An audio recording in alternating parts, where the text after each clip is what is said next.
السلام علیکم دوستو، میں ہوں افتخار عزیز اور آپ دیکھ رہے ہیں ریڈ چلی نیٹ ورک۔ آئیے آج کی ویڈیو کی طرف چلتے ہیں۔ میں نے ملک الموت سے کہا کہ میری عمر تو ابھی 40 سال باقی ہے، پھر آپ پہلے کیوں میری جان نکالنے آگے؟ تو ملک الموت نے کہا، آپ نے اپنی عمر کے 40 سال اپنے بیٹے داؤد کو دے دیے تھے، تو اس بات سے حضرت آدم علیہ السلام نے انکار کر دیا۔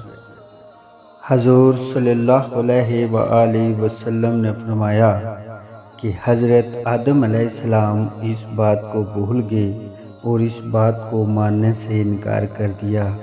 یہی وجہ ہے کہ ان کی اولاد بھی وعدہ کر کے صاف انکار کر دیتی ہے اور باتوں کو بھول جاتی ہے۔ حضرت امام ترمذی رحمۃ اللہ علیہ نے جو حدیث بیان کی ہے، اس حدیث کو روایت حضرت ابو ہریرہ رضی اللہ تعالی عنہ نے کیا ہے کہ حضور صلی اللہ علیہ وآلہ وسلم نے فرمایا، جب آدم علیہ السلام کو اللہ تعالیٰ نے پیدا کیا تو ان کے پیچھے خدا تعالیٰ نے اپنا مبارک ہاتھ پھیرا تھا، تو آپ کی پشت سے وہ جاندار چیزیں نیچے گری جنہوں نے قیامت تک آپ کی اولاد میں سے پیدا ہونا ہے۔ اس وقت تمام انسانوں کے ماتھے نور سے چمک رہے تھے۔ اس وقت تمام انسانوں کو اللہ تعالیٰ نے حضرت آدم علیہ السلام کے سامنے پیش کیا۔ جب حضرت آدم علیہ السلام نے اللہ تعالیٰ سے سوال کیا کہ یہ کون لوگ ہیں، تو اس پر اللہ تعالیٰ نے فرمایا، اے آدم، یہ سب آپ کی اولاد ہیں۔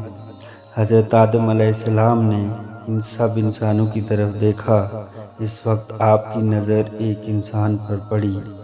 آپ نے اللہ تعالیٰ سے سوال کیا، یہ کون ہے؟ کیونکہ اس انسان کے ماتھے کی چمک دیکھ کر آپ حیران ہو گئے۔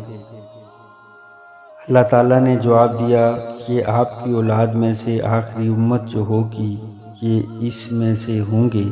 ان کا نام دنیا میں داؤد رکھا جائے گا۔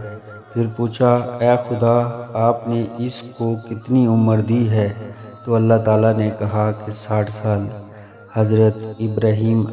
حضرت آدم علیہ السلام نے اللہ تعالیٰ سے عرض کی کہ آپ میری عمر میں سے 40 سال اس کو دے دیں۔